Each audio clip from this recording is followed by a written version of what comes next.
Assalamualaikum warahmatullahi wabarakatuh. Perkenalkan nama saya Mas Rizky.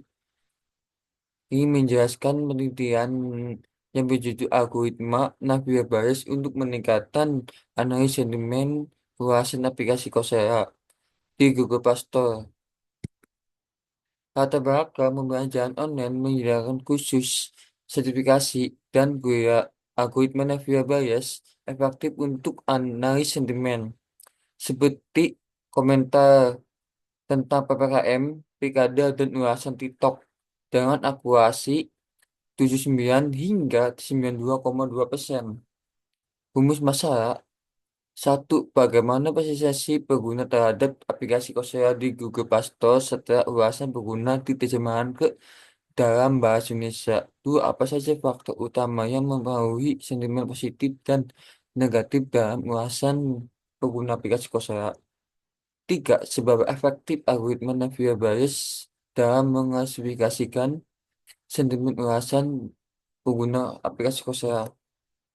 Tujuan penelitian, satu, mengidentifikasikan persepsi pengguna terhadap aplikasi Coursera di Google Play Store setelah ulasan pengguna terjemahan ke bahasa Indonesia.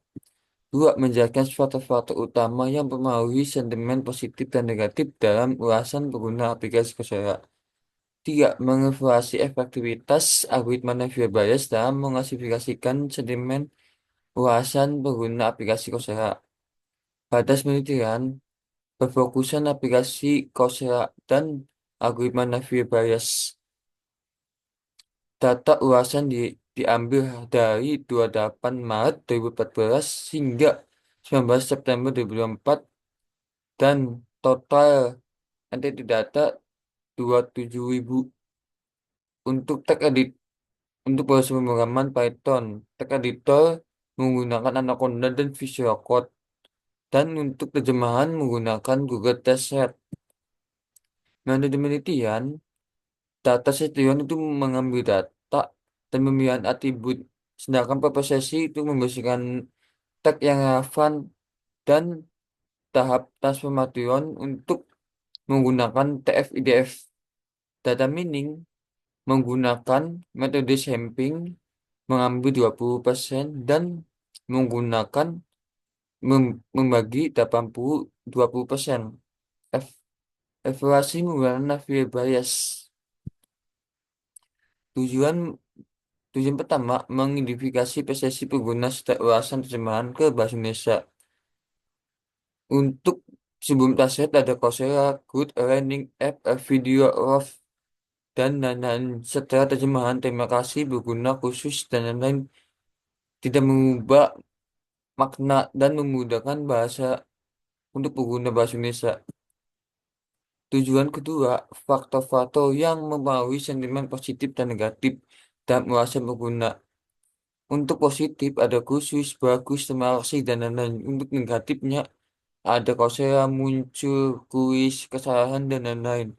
Sedangkan has, sedangkan popularity untuk positif 56,5%, sedangkan pada negatifnya 43,5%.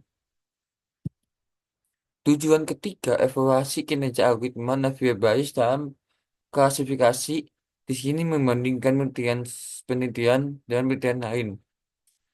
Untuk dataset menggunakan pertama dataset dari Google Play Store berfokus ke Coursera akurasi mendapatkan 84%.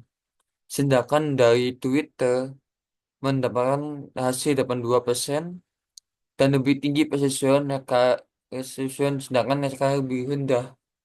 Untuk dataset dari YouTube berfokuskan mata tajwa akurasi lebih tinggi sebesar 50% dan hakal precision F1 lebih tinggi dibandingkan dataset Coursera. Untuk dataset TikTok akurasinya lebih kecil dan visual juga. Untuk hakal dan F1 lebih kecil. Kesimpulannya, pengguna Coursera menunjukkan ulasan positif sebesar 56,5% terkait harga, konten, dan pengalaman. Sedangkan ulasan negatif sebesar 40,5% domain karena masalah teknis. Algoritma Navier Bayes efektif mengklasifikasi sentimen dengan akurasi 84%. Saran, Coursera disarankan meningkatkan performa aplikasi dan analis ulasan berkas-perkara. Kampus perlu didukung eksposisi data. Penelitian selanjutnya bisa gunakan algoritma lain seperti ada Flores atau STM. Terima kasih dan sekian.